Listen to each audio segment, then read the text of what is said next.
নমস্কাৰ আমি আলোচনা কৰি আছোঁ এডিআৰই গেট 4ৰ ওপৰত আলোচনা কৰি আছোঁ ইতিমধ্যে কেইবাটাও ভিডিঅ' আমি এডিআৰই গেট 4ৰ ওপৰত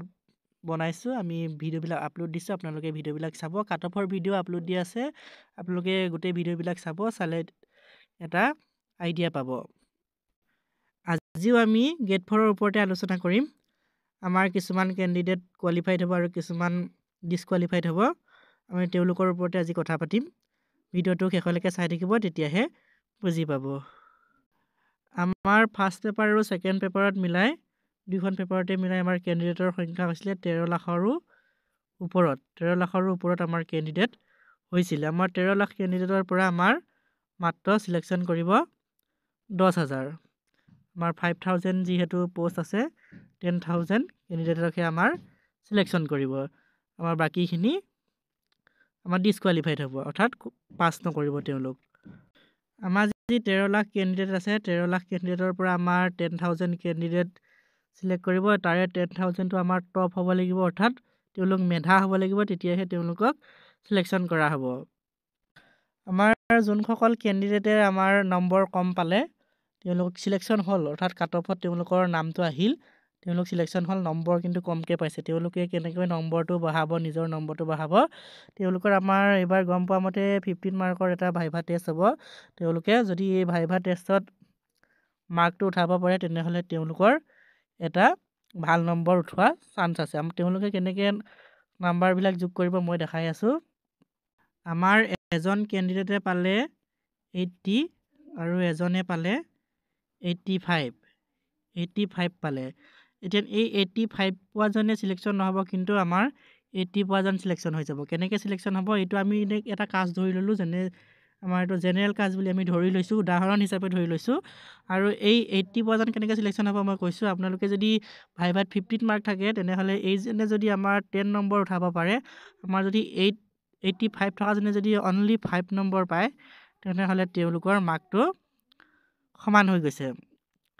হৈ যাব তেনে ক্ষেত্ৰত আমাৰ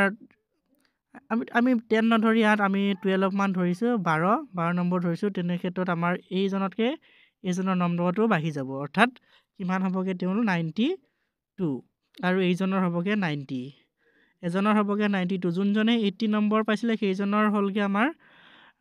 92 আৰু যোনজনে 85 পাইছিলে সেইজনৰ হ'লগৈ আমাৰ 90 অৰ্থাৎ এই 80 পোৱাজন ফাইনেল সিলেকশ্যন হৈ গ'ল আৰু এই 85 পোৱাজন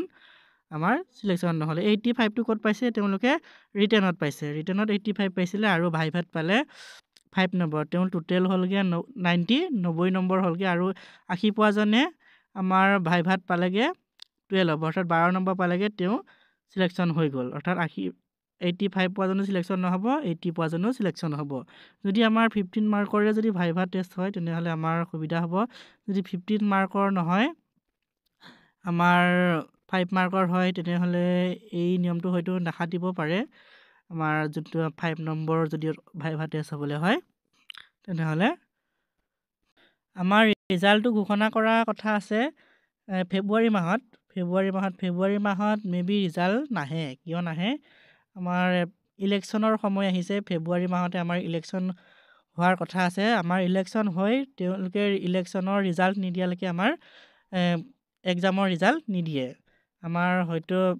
মাৰ্চ মাহৰ প্ৰথম বা দ্বিতীয় সপ্তাহত আমাৰ যিটো গেট 4ৰ ৰিজাল্ট সেই ৰিজাল্টটো আহি যাব পাৰে সম্ভাৱনা এটা আছে আমাৰ ফেব্ৰুৱাৰী মাহত যদি আমাৰ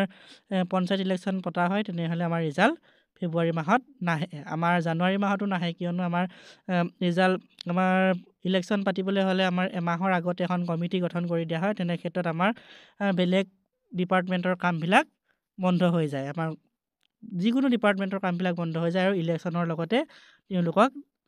খটোৱা হয় সেইকাৰণে আমাৰ যদি ফেব্ৰুৱাৰীত হ'বলৈ হয় আমাৰ ইলেকশ্যন তেনেহ'লে জানুৱাৰী মাহৰ পৰাই আমাৰ কামবিলাক ষ্টাৰ্ট হৈ যাব ইলেকশ্যনৰ কাম তেনে ক্ষেত্ৰত আমাৰ ফেব্ৰুৱাৰী মাহৰ ৰিজাল্ট নাহে আমাৰ মাৰ্চত প্ৰথম সপ্তাহ বা দ্বিতীয় সপ্তাহৰ ৰিজাল্ট অহাৰ সম্ভাৱনা আছে আমাৰ গেট 4ৰ ৰিজাল্ট যোনটো সেইটো অহাৰ সম্ভাৱনা আছে আমাৰ 13 লাখ কেণ্ডিডেট যে হ'লগৈ 13 লাখ কেণ্ডিডেট হোৱা নাছিল 13 লাখ বনোৱা হৈছে আৰু এই 13 লাখ কেনেকৈ বনোৱা হ'ল আমি এটা ভিডিঅ'ত লৈ আহিম আমাৰ যোনখিনি 8 পাছৰ কেণ্ডিডেট হয় 8 লেভেলৰ যোনখন ছেকেণ্ড পেপাৰ সেই কেণ্ডিডেটখিনিৰ লগত অলপ অন্যায় কৰাৰ নিচিনা হ'ল। আমি কেনেকৈ 13 লাখ কেণ্ডিডেট হ'লগৈ তাৰ ওপৰত আলোচনা কৰোঁ। আমাৰ 13 লাখ কেণ্ডিডেট নাছিলে এপ্লাই কৰোঁতে, কিন্তু 13 লাখ হ'লগৈ। কেনেকৈ হ'লগৈ তাৰ ওপৰত আমি ভিডিঅ' লৈ আহিম। গতিকে আজিলৈ ভিডিঅ'টো ইমানেই আছিলে। ধন্যবাদ।